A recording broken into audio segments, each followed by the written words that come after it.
పోతం చేసి కోడి మేకలెరువులేసి వానకాలమొచ్చెనంటే సినుకమ్మకు నోరు జాసి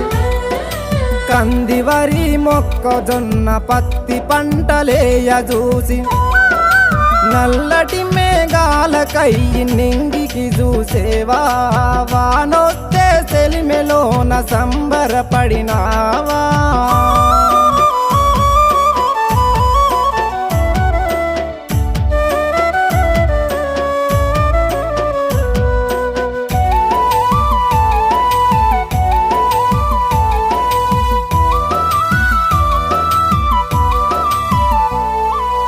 ఉరుములు మెరుపులతో నీ దుక్కి సాగే వాన పడితే ఇరువాలు సాలు వెట్టి విత్తనాలకు పట్నమెలితే నగలన్నీ